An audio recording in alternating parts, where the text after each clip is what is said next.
Sali kami la. Camille! Ayaw mo sumali, kasali ka rin.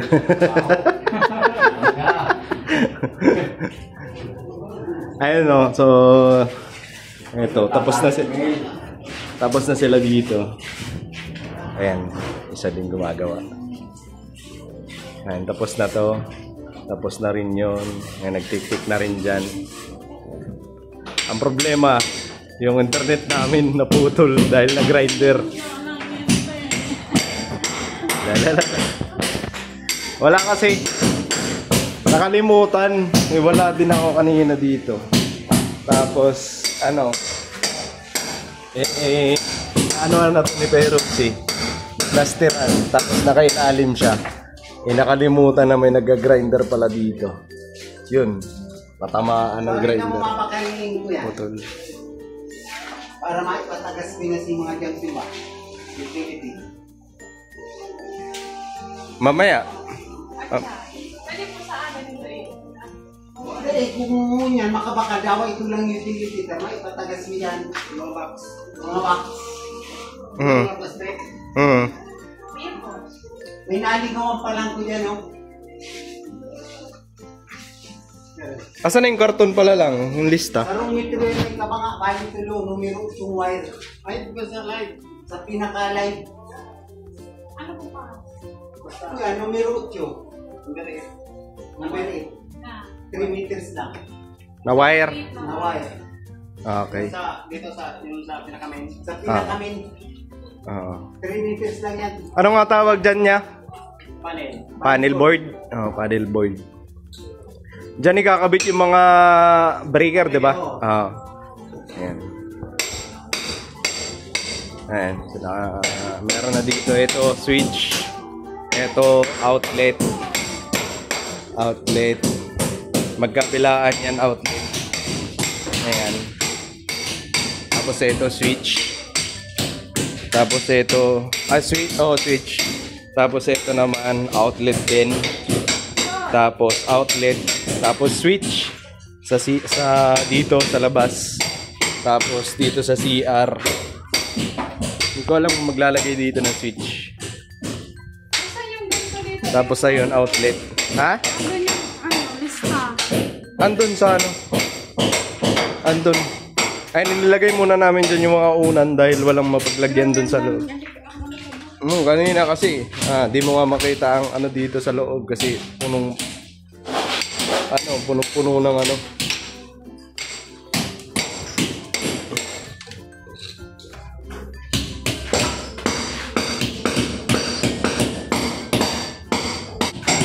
Pagtapos niyo dyan, sa labas naman kayo. Tapos yung dito, no? Sa kabila. Dito na. Sa ano. Kasi yung dito, wala pa, oh. Ayan, oh. Plasteran pa yan. Sa likod ng bahay. Ito. Ayan, ito, plasteran yan.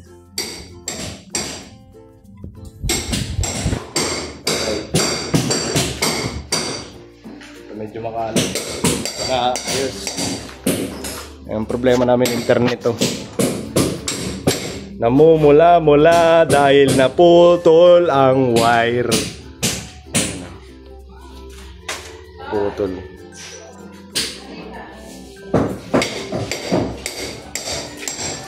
Binili ko pala kahapon. Pasalubong?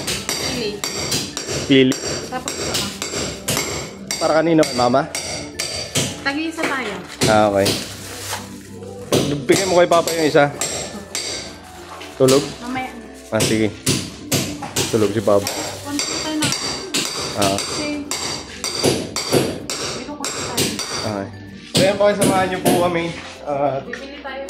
Ngayon, bago kami pumunta ng bayan, siyempre, gusto ko lang mag-thank you sa lahat ng sumusuporta, sa mga nanonood. Maraming salamat po. Magandang araw po sa inyo lahat. Sana nasa mabuti po kayong kalagayan. At ingat po tayo lagi. So, yun lang. Samahan niyo po kami dahil kami bibili ng mga materyales. Yun. Let's go. Alright. Ano ba yun? Wala lang. So ayan, naibalik na po yung internet. Pero hindi yung Converge yung nagkabit. Pinakabit namin sa ano. Parang malaki kasi siya, Toy. Hindi, sakto lang. Internet na ulit. Thank you.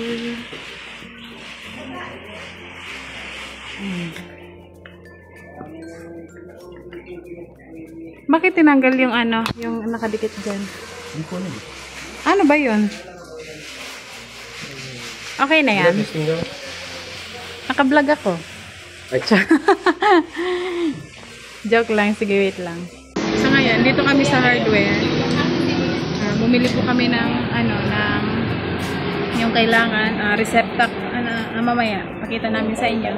sa bahay. Doon na lang sa bahay. Kasi meron kami hindi nabili. Yes. Na. Breaker.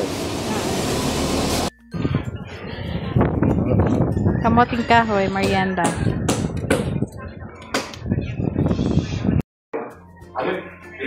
Eh, nakalagay na ng ano. Eh, medyo makalat pa doon. Pasensya na po kung medyo makalat. Ay, naikabit na to. Para sa outlet. Sa switch. Ayan, naikabit na. Tapos, ganun din sa ano. Dun sa loob. Ito. Ito. Ito sa switch. Tapos, ito naman sa outlet. Ayan. So, ayan ano. Dito naman, ito, pakita ko sa inyo.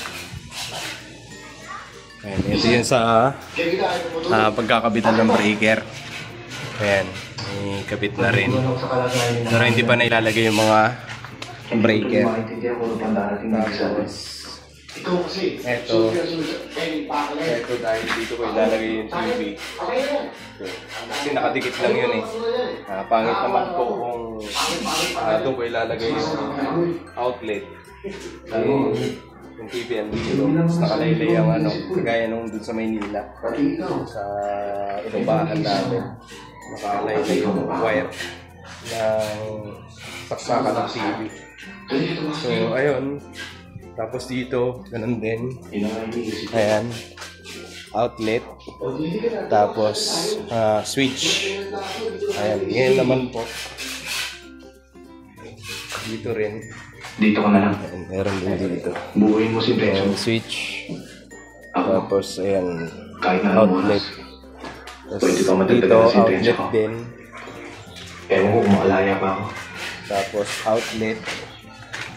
Okay. Tapos, switch. Tapos meron din dito. Tulog na tayo, baka magalit dyan Outlet. eh. Tuloy ka na. Pawag na ako sa'yo, ha? So, yun. Ngayon naman, dito, nagkakabit pa si Kuya ng ano dyan. Ayan. Kaya ba? Oh, pare sa pagkain lang. Nakakakalit. Abay na bata yan. Konti lang bubunuin yan. Si paring Oscar may hawak ng tundo. Kaya kung makakalaya ka, hanapin mo lang siya. Wala ka ng problema. Kung lalaya siya. Sige, mauna na muna ako. May dalaw pa ako eh. Sige, bata. Kabili na kagad kami ng panregalo para sa'yo bago nawala ng trabaho si Ate Carmen. Wala kayong trabaho ngayon? Eh, talaga naman ayoko dun eh. Naku kuya, huwag ka maniwala sa mga sinasabi ni Ate Carmen. Ang totoo niyan, pinagtangkaan siya ng masama ng may-ari dun sa pinagtatrabahuhan niya. Pinalayas kayo? Wala. Ikaw naman dito, di ba sinabi ko sa'yo, huwag mo sabihin sa kuya mo, no? Huwag ka matakot. Gagawa ko ng paraan niya. Eh, ano magagawa mo? Nakakulong ka. Ang isipin mo, magpakabuti ka. Kailangan ka namin, Evo.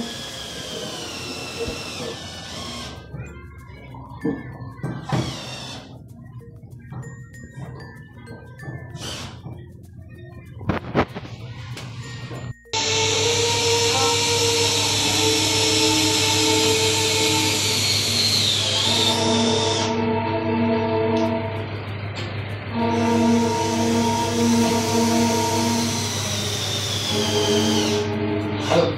Tatakbo na ako yung mukha mo.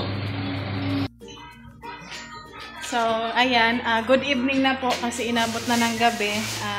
Kakauwi ko lang din dito sa bahay kasi po, ano to? Nagpakain ako ng baboy at nauna na dito si Intoy. So, ayun, ito po yung nagawa ngayon pong araw dito sa bahay. Papakita ko po sa inyo. At si Intoy ay tinatago yung iba na binili namin na hindi pa nagagamit. Bago lahat, ipakita pala natin to yung nabili na namin kanina doon sa hardware. Ito yung pinunta namin ng bayan. Ayan. Ito yung binili namin, yung hose, flexible hose. Tapos ito, mga para sa pag insular ng kuryente. Ayan, mga wire. Pang ng ilaw. Mga switch.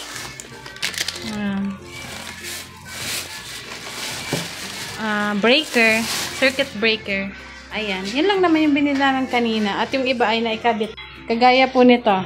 Ayan, naikabit na siya. Ito yung ginawa nila kanina. Parang binutas. Kasi lalagyan siya ng ayan, isa, dalawa, tatlo, apat. Ayan, sa apat. At ano to, Toy? Ang dami. Ano yan? Namali ng tabas.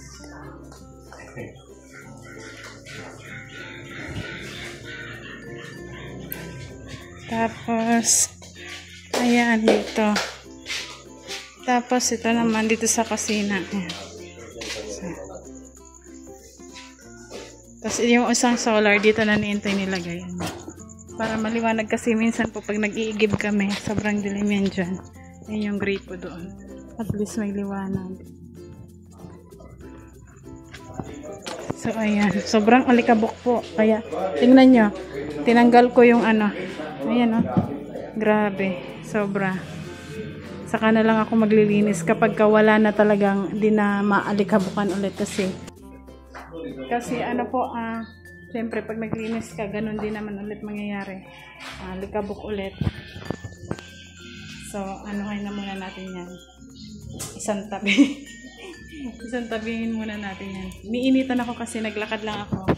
Galing doon sa baboyan. Nagpaligo ako ng baboy. Kasi ang init. Ayun. So, ayun po.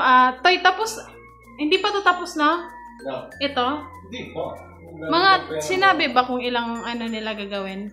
Kasi ang usapan po namin, Pacquiao ang trabaho po nila. Itong nag-installer ng kuryente ng mga wire. Kasi, nung una po may kausap si Papa na, i-share ko lang po ito may kausap si Papa na tao na ang hinihingi sa amin is malaking halaga siya.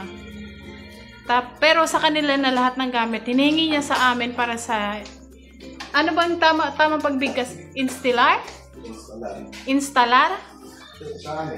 Sa amin kasi installer. Kilain tayo installer. Pareho lang. So, ayun po,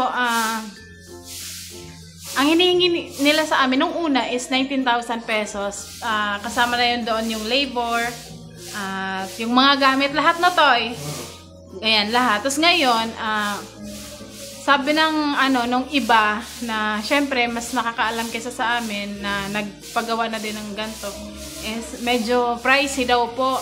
Tapos kailangan ibigay mo ng buo sa kanila. Hindi naman namin kaya yon na ganon na magbibigay kami ng ganon kalaking halaga agad-agad. At syempre madami din kami pinagagastusan, lalo na dito sa pagkain, bayad sa nagtatrabaho araw-araw. Tapos ngayon, sabi namin kontakin. Toy, sarado mo yung pinto doon muna, Toy. Pumapasok yung alikabok. Sabi po namin, tatawag na lang kami at pag-uusapan muna namin mag-asawa kung ano po ba ang gagawin. So ngayon, may inirecommend ulit si Papa na kausapin namin kung magkano ang hingi niya. Ito na nga po, ito ngayon na ang trabaho nila kanina pumunta. Trabaho po nila ay pakyawan. Pakyaw ang ang gawa. So per outlet ang ano nila ang ano naman nila kumbaga yung anong tawag nito to? Sorry po hindi kasi ako hindi ako maalam sa mga ganto. Ang paggawa nila, halimbawa ganyan per outlet is 250 pesos. Kung ilang outlet 250 pesos ang babayaran, pero sa kami na ang bibili ng gamit. So kwinenta ko lahat. Mas nakatipid kami, mas nakamura kami ngayon kasi iabutin siya ng 17,000. So tipid kami ng 2,000 mahigit. At hindi siya bigay agad ng pera, kumbaga may ano ka na ito muna sa ngayon, ito muna yung aanahin namin para dito muna ganyan.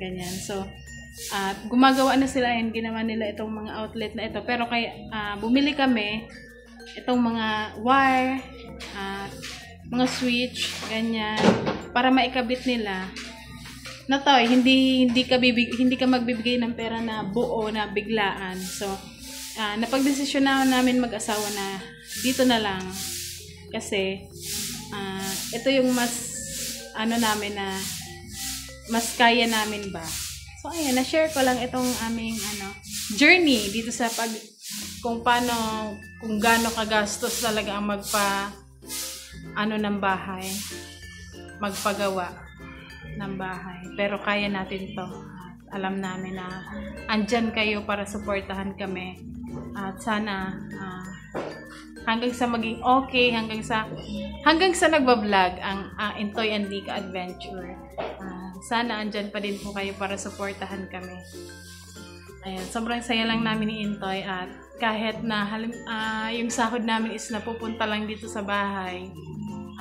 Siguro nagsisave naman ako, pero hindi yung ko na kumbaga kung ano lang yung sobra sa lahat, yun lang i-save ko. At kahit pa konti-konti, di ba? Kahit onti lang yung masave mo, at least kapag yan ay tumagal, lalaki din yan, no? Sana lang at ipapakita namin sa inyo. Nag-start ako mag-save kasi 3 months pa lang naman kami dito. Nag-start na kami ni Intoy mag-save at papakita namin sa inyo siguro next year kapag inopen na namin kung magkano yung naipon namin sa loob ng isang taon ba, Toy? Isang taon. Isang taon at ayun, unti-untiin natin to at matatapos din ang bahay namin. Salamat. So ayan, thankful din kami kasi may mga tumutulong din sa amin dito sa bahay. Kung kasi kami alam niyo naman po na bago lang kami dito na tumira ni Intoy. Madami din kami kailangan pang pag-aralan, ganyan. Thankful kami kasi merong nag-guide sa amin, kagaya ni mama, ni papa nila, ate, mga halos kasi lahat dito is mga pinsan ko. So, nagsishare sila ng mga ganto-ganyan, lalo na dito sa ng bahay. Kaya thankful po talaga kami, lalo na din sa inyo. Ayan. At ayun pala, halika Toy! I-share namin sa inyo na bago kami umuwi ng summer, ay magkakaroon tayo ulit ng Toy! I need you right now, Char. Magkakaroon tayo ng pag-games, palaro, para naman mapasaya natin. Hindi lang ang aming mga kapitbahay at pati na rin syempre kayo, aming mga supporters, mga viewers. At madami pong nagsuggest ng mga games na pwede naming ipalaro. Pero syempre mamimili tayo kung ano yung mas natin, para sa mas nabablanko ako.